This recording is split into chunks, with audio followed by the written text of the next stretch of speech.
আসসালামু আলাইকুম রহমতুল্লাহি বারাকাতুহু। বৃষ্টির পর সকাল থেকে বৃষ্টি হচ্ছিল, তো এখন নামাজ পড়ে আসলাম। তো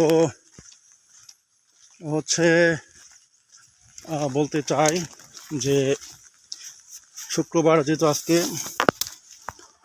তো আজকের এই দিনে একটা ছোট্ট আমল রয়েছে। যদি আমরা এই আমলটা করতে পারি, আল্লাহ সুবহানাহু ওয়া তাআলা আপনার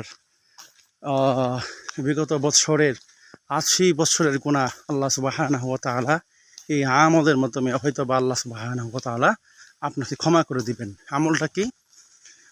আমলটা হচ্ছে ছোট্ট একটা আমল, যে আসরের নামাজের পর ছোট্ট একটা দরুদ শরীফ রয়েছে।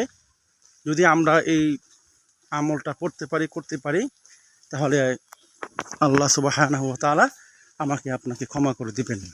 আমলটা হচ্ছে এরকম: আসরের নামাজের পর আপনি যেখানে নামাজ পড়বেন ওইখান থেকে না উঠে ওইখানে বসেই ৮০ বার একটা দরুদ শরীফ পাঠ করবেন।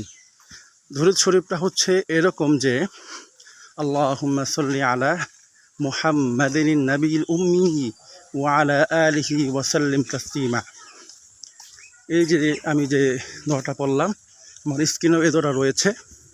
এটা দেখে বা এটার স্ক্রিনশট নিয়ে আল্লাহ সুবহানাহু ওয়া তাআলা এই আমলটা যদি আমরা ইনশাল্লাহ করতে পারি, তাহলে দেখা গেছে ইনশাল্লাহ আল্লাহ সুবহানাহু ওয়া তাআলা আমার আপনার বিগত বছরের যে গুনাহগুলো রয়েছে এই গুনাহগুলোকে আল্লাহ সুবহানাহু ওয়া তাআলা ক্ষমা করে দিবেন, মাফ করে দিবেন।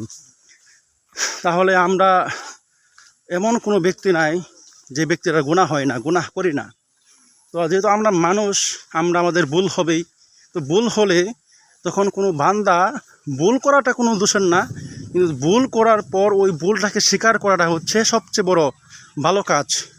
এই জন্যে যদি আপনি এই আমলটা করতে পারেন, আল্লাহ সুবহানাহু ওয়া তাআলা আমাকে আপনাকে ইনশাল্লাহ অনেক ফায়দা, অনেক সবের আমরা হতে পারবো। তো আল্লাহ সুবহানাহু ওয়া তাআলা সেই আমলটা করার তৌফিক দান করুন।